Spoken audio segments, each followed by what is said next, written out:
Oh, for heaven's sake, Clyde, come on over here. There you go. He doesn't know that he's the star of the show. Hey, it's Tara Bassett. It's 11 minutes till 5 o'clock, and I'm having a delightful time with Teresa Pridemore, president of Kentucky Great Dane Rescue, and Katie Stevenson, who has come along to talk about how they can help raise money for dogs like this one. This is Clyde. He's a beautiful Great Dane who's about, how old, 2 years, 3 years? 2.5. 2.5 years old. Weighs about 120 pounds, stands about 30 inches at the shoulders, and is probably one of the most affectionate dogs that I have seen ever. I mean, he is absolutely adorable. He reminds me a lot of Brady, probably because of their shared breed. He's thinking about getting back up on the couch again. I absolutely love him. I was interested in knowing how much it actually costs. As you said, vet bills are high. How much does it cost, if you can give me kind of an average expense, to keep a dog this size in the house each year? Can you give me a wild idea? Because I spend let's just say I spend $50-something a bag, and I have a bag probably every 2.5 weeks. Mm-hmm. Yeah. So you add that up throughout the year, Right. 12 months.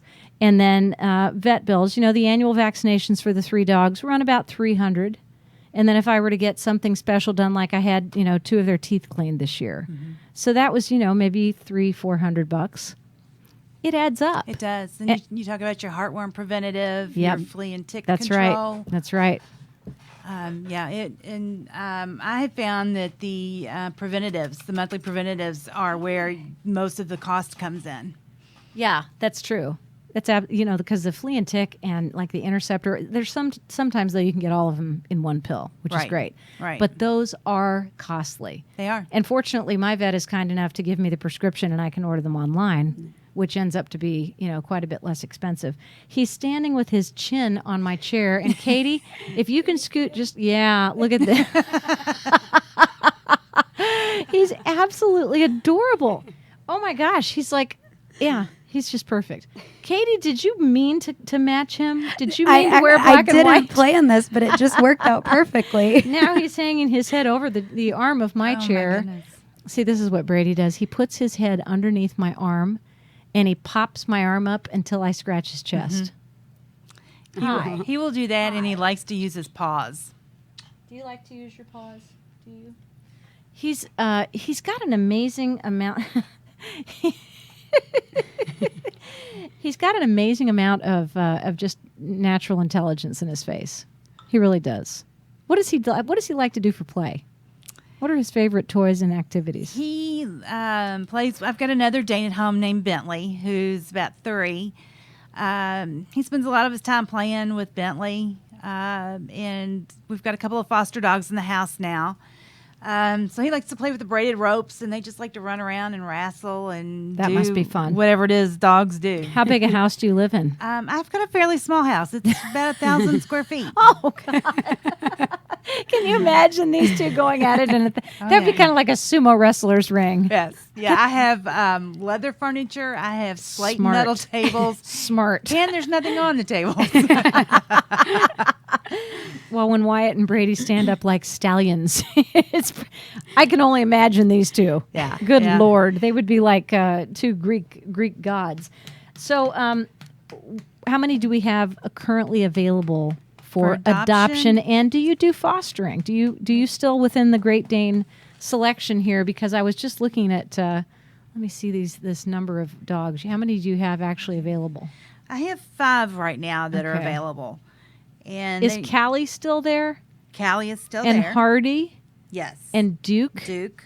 Okay, that's 3 that I see pictures of. Right. We don't have a picture of Zuri up yet. Okay. And we just got Piper in on Sunday. Oh, wow. Awesome. So she's still getting settled in with her new foster mom. And we've got a couple of pictures. I'm not sure if they've made it to our Facebook page yet or not. They may have. We'll check and see. She's a pretty blue Dane. Yeah, she's beautiful. I just posted, by the way, that you guys wanted your Kroger card to be used. Oh, yay. Isn't Great. that cool? Thank you. So that'll be good because that'll get the word out about that. So how long does a dog typically stay in foster after she comes to you? I would say the average is about a month. Really? The older ones, it takes a little bit longer to place them. They can be in 6 months, 8 months. It's sad. Sometimes they just don't get the attention that they deserve. Well, I think that's one of the things that's extraordinarily sad about so many animals, that they don't get the attention they deserve. And, you know, people who are gone for 10 or 12 hours a day and come home and grab dinner, maybe let them out for a few minutes, then go out for their evening and come home in time to crash into bed. I don't know why they have dogs. Right. I really don't understand that. Because you have to, I mean, they're your children. If you treat them with the same kind of respect as you would treat a child, you would devote a lot more attention to them. Right. How many hours a day would you say would be sufficient for him to get out and get some exercise? Or half hours or minutes? I would say, just like with any other dog, like a walk in the morning, or let them outside to play in the morning, let them out in the afternoon. When it's cool. Right. Yeah. Right. Ours kind of come in and out as they want. Clyde has learned how to open the doors in the backside of our house. How about the refrigerator? No, he hasn't done that one yet. Yeah. But he's Wyatt good can enough open the refrigerator. to let all the dogs in and out at his pleasure. Oh, good. He's the nanny dog. He is the nanny Dane. He is. So Clyde, come here. Come here. Katie, get him to come over to you. There we go. There we go. We still can see your butt, but that's okay because I can't believe you two match so well. Has he had a nap since he's been, this afternoon? he has had his afternoon nap. Because he looks really tired. His little eyes are just drooping on Katie's lap here. He's just going to say, I'm going to just go like a cow. I'm just going to go to sleep right here. You are such a good boy. I'm so glad you guys had the time to come in. I am too. Is there anything else you want to say? I've been kind of dominating the conversation, but we have about three minutes left. That's a surprise to everyone, by the way, that I'm dominating the conversation. But is there anything that you would like to bring up about Dane's, about your rescue, that I have not allowed you to do so? I would just like to emphasize that we always have a need for fosters. Okay. We normally have a waiting list of Danes that need to come into the rescue because we do not have fosters available. And it's good. It's a double-edged sword. We've had several foster failures lately, so we've lost some foster help there. Yeah. That's always a big need. Yeah, because when a foster adopts a dog, that's one more dog in the house that, is going to be a little bit more complicated. Right. Right. And I also wanted to mention another easy way to help support the rescue that really is not hard to do is Amazon has a program called Amazon Smile. Really? And you can select a nonprofit agency on there to support as well. It works similarly to the Kroger Plus card. Amazon Smile. Amazon Smile. And it links up, if you've already got an Amazon account, it links up to that. You just go in, I Google Amazon Smile, I log in with my regular Amazon login and select my nonprofit that I want to support there. That's a great idea. So you're shopping and you're helping a nonprofit at the same time. Okay, I'm going to put the Amazon Smile link on with your regular link on the page. So hopefully some people will, be able to take a look at these and just get an idea of how they can support you. That would be fantastic. Perfect.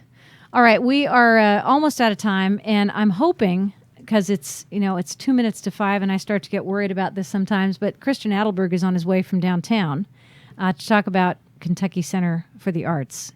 And they have a brand new season coming up, which is always so exciting. So we're looking forward to hearing from Christian Adelberg, but we hate to let our big guy go, and he may not leave. Because now at 1 minute until the hour, he's finally gotten laid out on the couch. It looks like he may be staying there. Well, Clyde, I may need you to hang for a few extra minutes if you don't mind, because we'll just wait for Christian to arrive, but I may need you to fill just a couple of minutes if you'll do. Oh, look, let's see what he has to say. Hit a traffic snarl. We'll be there as soon as possible. Apologies for my tardiness. Tardiness. Yes. Catholic school. Exactly. I haven't heard that one in a while. We will be back in just a couple of minutes. Bridget Kalin has a quick song to take us out from Waggin Wednesday. Thanks to the Kentucky Great Dane Rescue for being with us. Will you ever understand? Was she all that